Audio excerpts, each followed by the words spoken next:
Welcome to మీరమ్మ Hindi విద్యాలయం. ఈ రోజు పాఠ్యాంశంలో భాగంగా అంతర్రాష్ట్రీయ स्तर पर हिंदी पाठ्यभागం నుంచి మనం ఈలో చూసాము. सूचना पढ़िए और उसके अनुसार कीजिए లో सलाह सरकार संविधान संस्कृति समाधान लिंग నేర్చుకున్నాం. दूसरा क्या है, जो विश्व के सभी देशों से जुड़ा हो एक शब्द में लिखिए. यहाँ एक पूरा वाक्य है. इस पूरा वाक्य को हम क्या करना चाहिए, एक शब्द में लिखना चाहिए. और तीसरे में देखिए अद्वितीय.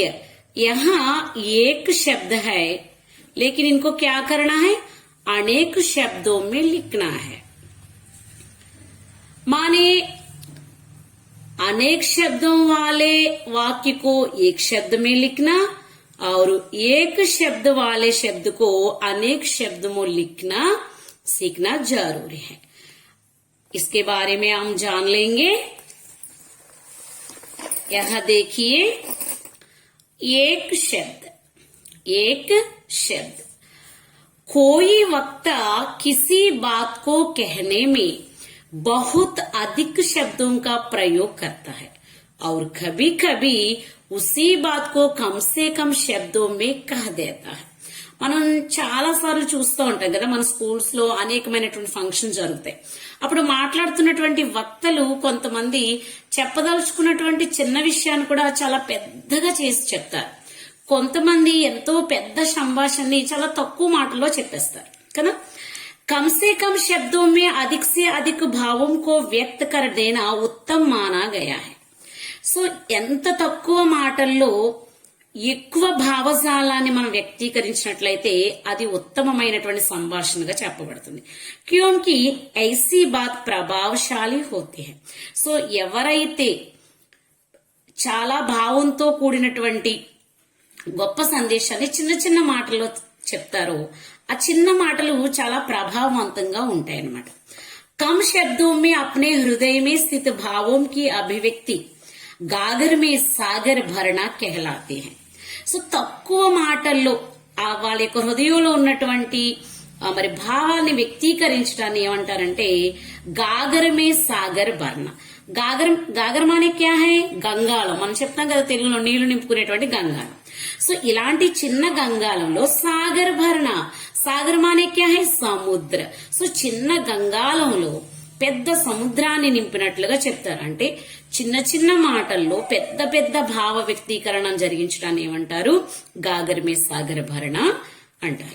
इस प्रकार एक बड़े भाव को एक शब्द में बांध देना ही वाक्यांश के लिए एक शब्द है. ఈ విధంగా చాలా పెద్దగా ఉన్నటువంటి భావాన్ని ఒకే ఒక్క మాటలో సింపుల్ గా కట్టిపడేసి చెప్పడాన్ని ఏమంటారంటే ఏక్ శబ్ద అని అంటారు. వాక్యాంశ के लिए एक शब्द अंटार. यह उदाहरण देखिए, जिसे कोई जीत ना सका हो. जिसे कोई जीत ना सका. ఎవ్వరు కూడా గెలవలేరు అతన్ని.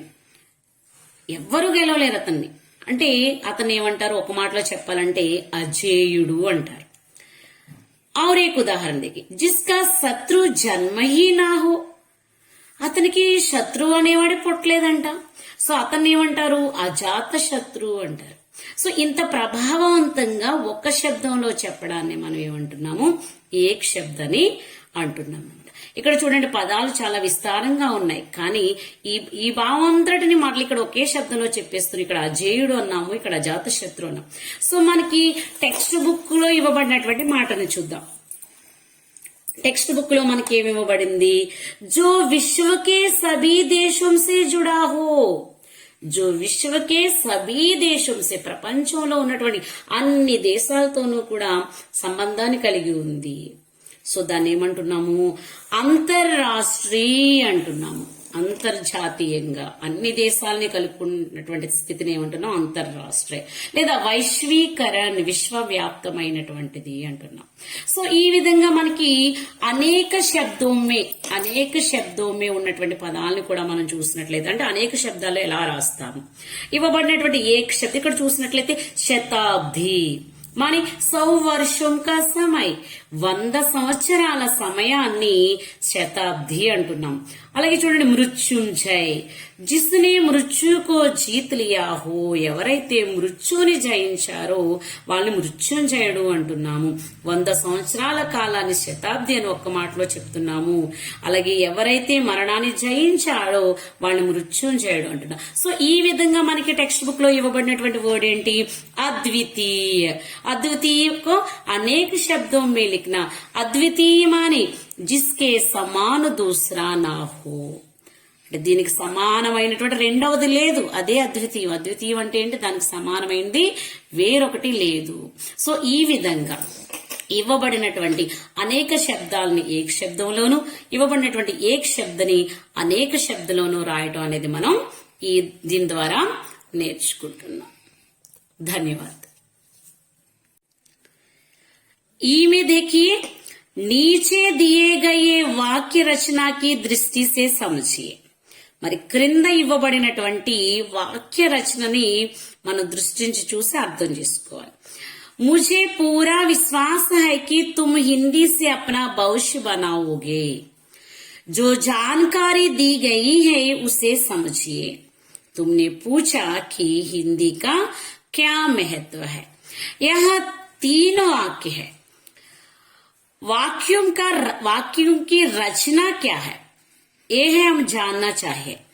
वाक्य की रचना किस प्रकार है, कितने प्रकार है, वाक्य माने क्या है. पहले हम वाक्य के बारे में जान लेंगे. यह देखिए, वाक्य माने शब्दों का वह व्यवस्थित रूप जिसमें एक पूर्ण अर्थ की प्रतीति होती है, वाक्य कहलाता है. वाक्य माने के शब्दों का व्यवस्थित रूप जिसमें एक पूर्ण अर्थ क्या होना चाहिए, वाक्य में पूर्ण अर्थ होना चाहिए. पूर्ण अर्थ की प्रतीति होती है, उसे वाक्य कहलाते हैं.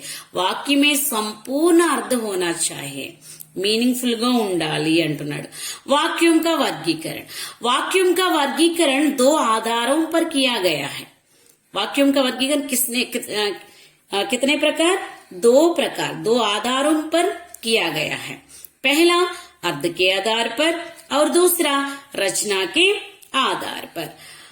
अर्थ के आधार पर तो हम जान चुके हैं 9वीं कक्षा में, है ना. 9th क्लास లో మనం చూసాం 8 రకాలైనటువంటి अर्थ के अनुसार, अर्थ के आधार पर वाक्य 8 प्रकार के होते हैं ना. प्रश्नवाचक, आज्ञावाचक, इसी तरह. अब हम जान लेंगे रचना के आधार पर वाक्य कितने प्रकार है. रचना के आधार पर वाक्य 3 प्रकार के होते हैं. रचना के आधार पर कितने प्रकार होते हैं? 3 प्रकार के होते हैं. ये है पहला सरल वाक्य, संयुक्त वाक्य और मिश्र वाक्य. सरल वाक्य माने क्या है? जिस वाक्य में एक उद्देश्य माने कर्ता तथा एक विधेय हो. विधेय माने क्रिया, उसे सरल वाक्य कहते हैं. जिस वाक्य में ये वाक्యంలో అయితే एक उद्देश्य माने कर्ता तथा एक విధేయ మానే క్రియ. ఒక కర్త ఒక క్రియ ఉన్నట్లయితే దాన్ని ఏమంటున్నాము? సరళ వాక్య అని అంటున్నాము. यह उदाहरण देखिए, रवि खाता है. यह रवि खाता माने उद्देश्य, खाता यह क्या है? विधेय है माने क्रिया है. इसको क्या कहते हैं? रवि खाता है. इसे सरल वाक्य है. सरल वाक्य एक मुख्य क्रिया एक पद या कई पद के हो सकते हैं. ముఖ్య క్రియ ఒకే పదంలో ఉండాలని లేదు, ఒక పదంలో ఉండొచ్చు లేదా అనేక పదాల కలయిక కూడా ఒక క్రియ కావచ్చు. देखिए, वह लड़का है, ये सरल वाक्य है. राजू विद्यालय जाता है जाता है भी क्रिया, जाता है भी क्रिया. रवि विद्यालय जा रहा है, यह क्रिया एक शब्द है, यहाँ 2 शब्दों में है, यहाँ 3 शब्दों में है. माने एक क्रिया है, एक दो तीन कितने भी शब्दों में है, लेकिन यह मुख्य क्रिया है। मदन भागता जा रहा है, भागता जा रहा है। रमेश पढ़ता चला जा रहा है, रमेश पढ़ता चला जा रहा है। इसी प्रकार सरल वाक्य होते हैं। यह मुख्य विषय क्या है? क्रिया एक पद में या कई पद के हो सकते हैं। इसमें हमें इसको जरूर याद करना चाहिए। क्रिया के बारे में हम याद करना चाहिए। वह लड़का है एक क्रिया, एक शब्द में। जाता है, दो शब्दों में है क्रिया। जा रहा है, तीन शब्दों में है। भागता जा रहा है, चार शब्दों में। पढ़ता चला जा रहा है, पांच शब्दों में। ऐसा होने पर भी ये सरल वाक्य है, सरल वाक्य कहते हैं। और हम देखते हैं संयुक्त वाक्य को। संयुक्त वाक्य जिन वाक्यों में दो या दो से अधिक सरल वाक्य समुच्चय बोधक अव्ययों से जुड़े हो उन्हें संयुक्त वाक्य कहते हैं। जिन वाक्यों में ఏ వాక్యాల్లో అయితే దో యా దో సే అధిక రెండు లేదా రెండు కంటే ఎక్కువ సరళ వాక్యాలుంటాయి, అవి సముచ్చయ బోధక అవ్యయాలతో జత చేయబడి ఉంటాయి. సముచ్చయ బోధకాలతో అవి ఏమవుతాయి? కలపబడి ఉంటాయి. వాటిని మనం ఏమంటున్నాం అంటే సంయుక్త వాక్య అంటున్నాం. అలా ఇవ్వబడినటువంటి సముచ్చయ బోధక పదాలను అవ్యయాలు మనం చూద్దాం. और इसलिए, वरना, या, किंतु, परंतु, अन्यथा, ये हैं समुच्चय बोधक की अव्यय शब्द। उदाहरण देखिए, कविता बाजार गई और सब्जियां लेकर आई। कविता बाजार गई, यह एक सरल वाक्य है. कविता बाजार కి వెళ్ళింది. सब्जियां लेकर आई, కాయగూరలు తీసుకుని వచ్చింది. यह एक सरल वाक्य है. यह भी एक सरल वाक्य है. ये दोनों सरल वाक्यों को हम किससे मिला है? और शब्द. और क्या है? समुच्चय बोधक है. इस प्रकार दो सरल वाक्यों को जिस समुच्चय बोधक से हम जोड़ सकते हैं उसको क्या कहते हैं? संयुक्त वाक्य कहते हैं. यहाँ कविता बाजार गई और सब्जियां लेकर आई, यह एक संयुक्त वाक्य है. दोनों वाक्य सरल वाक्य है, पूर्ण अर्थ दे रहे हैं. आकाश बीमार है, आकाश की जब चीज स्कूल नहीं आया, स्कूल రాలేదు. इन दोनों वाक्यों को इसलिए समुच्चय बोधक से हम जोड़ते हैं. आकाश बीमार है इसलिए स्कूल नहीं आया. आकाश जब्बड्डाడు అందువల్ల स्कूल की రాలేదు. खुदा के लिए इनकार ना कीजिएगा वरना मैं कहीं का नहीं रहूंगा. खुदा के लिए इनकार ना कीजिएगा, భగవంతుడి కోసమైనా నిరాకరించదు. వర్ణ మై కహీం కా నహీ రహూంగా, వర్ణ లేకపోతే. ఈ విధమైనటువంటి సముచ్చయ బోధక. వర్ణ भी एक समुच्चय बोधक. आप चाय पिएंगे या काफी, మీరు టీ తాగుతారా లేక కాఫీ తాగుతారా? రమేష్ ఆయా తా కింతు బినా బోలే చలా గయా. రమేష్ వచ్చాడు, రావటం అయితే వచ్చాడు, కానీ बिना बोले चला गया, ఏం మాట్లాడకుండానే వెళ్ళిపోయాడు. అధ్యాపక్ నే సమझाया परंतु मैं ना समझ सका. ఉపాధ్యాయులు నాకు అర్థమయ్యేలా చెప్పారు, లేకపోతే నాకు అసలు అర్థమయ్యేదే కాదు. तुम्हें निच कोई सनसनी चाहिए अन्यथा तुम्हारा जीवन शुष्क हो जाए. तुम्हें निच कोई सनसनी चाहिए अन्यथा, నీకు ప్రతిరోజు ఏదో ఒకటి కావాల్సిందే, లేకపోతే నీకు జీవితం ఇదిగా ఉండదు అని చెప్పడం అనమాట. సో ఈ రకంగా అంటే మనం ఉపయోగిస్తున్నటువంటి ఔర్, ఇస్లియే, వర్ణ, యా, కింతు, పరంతు, అన్యత. సో ఇక్కడ నేను కీ గురించి చెప్పలేదు చూడండి. కీ కూడా మనకేంటి? సముచ్చయ బోధక్కే. సముచ్చయ బోధక్కే మనం 9th క్లాస్ లో ఆల్రెడీ నేర్చుకున్నాం. సంయుక్త వాక్య గురించి మనం నేర్చుకున్నప్పుడు ఇక్కడ సముచ్చయ బోధక గురించి మనం నేర్చుకున్నప్పుడు కీ గురించి నేర్చుకున్నాం. అయితే కీ అనేటువంటి సముచ్చయ బోధకను ఉపయోగించినటువంటి వాక్యాలు మనకి మిశ్ర వాక్యలోకి వస్తాయి. అది ఎలానో ఏంటో చూద్దాం. మిశ్ర వాక్యం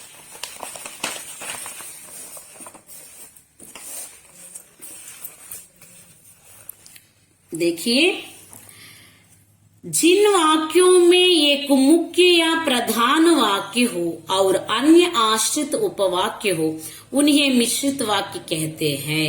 इनमें एक मुख्य उद्देश्य और मुख्य विधेय के अलावा एक से अधिक समापिका क्रियाएं होते हैं.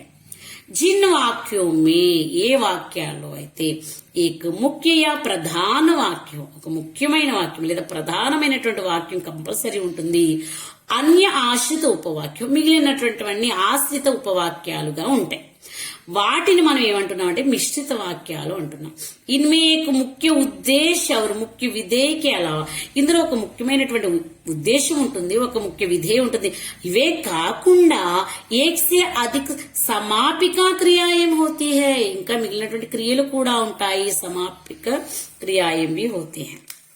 पहचान मिश्र वाक्यों को हम कैसे पहचानते हैं कि जो सो, यदि तो, जब तब, यद्यपि, तदापि. इन शब्दों से हम मिश्र वाक्य को पहचान सकते हैं. उदाहरण देखिए, ప్రధానాధ్యాపక్ నే కహా, ప్రధాన ఉపాధ్యాయుల వారు చెప్పారు.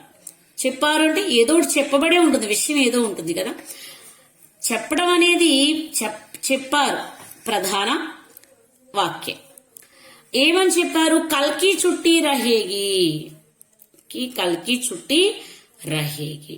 సో ఒక ప్రధాన వాక్యము, రెండవది ఉపవాక్యము, ఈ రెండిటిని కూడా కీ అనేటువంటి సముచ్చయ బోధకతో మనం దీన్ని ఏం చేస్తున్నాము, ప్రధాన వాక్యాన్ని ఉపవాక్యాన్ని కూడా మరి యొక్క సముచ్చయ బోధక్ అయినటువంటి కీ మన ఈ రెండింటినీ కూడా తెలియజేస్తుంది. అంటే ఈ ఉపవాక్యము ప్రధాన వాక్యం మీద ఆధారపడి ఉంటుంది. ఏ వాక్యము కూడా ఇందులో స్వతంత్ర వాక్యము కాదు, పూర్ణ అర్థాన్ని కూడా ఇవ్వవు. సంయుక్త వాక్యంలో మనం చూసాము, అక్కడ ఖచ్చితంగా 2 సరళ వాక్యాలు ఉంటాయి, పూర్ణ అర్థాన్ని ఇస్తాయి. అప్పుడు సముచ్చయ బోధకతో వాటి కలిపాము, అక్కడది సంయుక్త వాక్యం. ఇక్కడ సముచ్చయ బోధకని కీను ఉపయోగిస్తున్నాము. అయితే ఇక్కడ ఒకటి ప్రధాన వాక్యం అయి ఉంటుంది, రెండవది ఆశ్రిత వాక్యము లేదా ఉపవాక్యమై ఉంటుంది. ఇది లేకుండా ఈ వాక్యానికి పరిపూర్ణత లేదంటే ఈ వాక్యము ఉపవాక్యము ప్రధాన వాక్యం మీద ఆధారపడి ఉంటుంది. ఇలాంటి వాక్యాలు మనం మిశ్ర వాక్యం అంటాం. ఖైర్, జో హువా సో హువా, జో హువా సో హువా, ఏదైతే జరగాల్సిందో అదే జరిగిపోయింది. యది పరిశ్రమ కరేగేతో ఉత్తీర్ణ హో జావోగే, ఒకవేళ నువ్వు పరిశ్రమించినట్లయితే అప్పుడు ఉత్తీర్ణం అవుతావు. సో ప్రధాన వాక్యము మీద ఆశ్రిత వాక్యము ఆధారపడి ఉంటుంది, అప్పుడే దీనికి పూర్ణ అర్థం వస్తుంది. అదే మిశ్ర వాక్యం. జబ్ కామ్ ఖత్మ హువా తబ్ హమ్ ఔర్ కర్నే నికల్ పడే, జబ్ కామ్ ఖత్మ హువా తబ్, ఎప్పుడైతే పని పూర్తయిందో అప్పుడు మేము బయటకు వెళ్ళగలిగాం. యద్యపి ఉస్కే పాస్ ఇతనా ధన్ హై తదాపి వహ్ స్వస్థ నహీ హై, యద్యపి తదాపి. ఈ విధంగా అంటే ప్రధాన వాక్యము మీద ఉపవాక్యము లేదా ఆశ్రిత వాక్యము ఆధారపడి ఉంటుంది, అప్పుడే ఈ వాక్యానికి ఏమవుతుందో అర్థం వస్తుంది. సో ఇలాంటి వాక్యాన్ని మనం ఏమంటున్నాము, మిశ్ర వాక్యాన్ని అంటున్నాం. ధన్యవాद. वाक्य देखिए, हमारे पाठ्य पुस्तक में क्या दिए गए हैं वाक्य. पहला देखिए, मुझे पूरा विश्वास है कि तुम हिंदी से अपना भविष्य बनाओगे. यह मुझे पूरा विश्वास है, ये तो प्रधान वाक्य. कि तुम हिंदी से अपना भविष्य बनाओगे, यह है आश्रित वाक्य. इसे क्या कहते हैं? मिश्र वाक्य कहते हैं. क्या कहते हैं? मिश्र वाक्य कहते हैं. और दूसरा देखिए, जो जानकारी दी गई है उसे समझिए, जो जानकारी दी गई है उसे समझिए. మానే ఏదైతే తెలియజేయబడిందో దానిని అర్థం చేసుకోండి. जो जानकारी दी गई है ये प्रधान वाक्य है, उसे समझिए, దాన్ని అర్థం చేసుకోండి. ఇది ఆశ్రిత వాక్యం. ये भी मिश्र वाक्य है. और तीसरा, तुमने पूछा कि हिंदी का क्या महत्व है. तुमने पूछा कि हिंदी का क्या महत्व है. నువ్వు అడిగావు ఏమని, హిందీ కా క్యా మహత్వ, హిందీకి గొప్పతనం ఏంటి అని. तुमने पूछा ये प्रधान वाक्य है कि हिंदी का क्या महत्व है, यह आश्रित वाक्य है. यह भी मिश्र वाक्य है. ये तीनों वाक्य मिश्र वाक्य है. इसी प्रकार वाक्य रचना 3 प्रकार के होते हैं. धन्यवाद.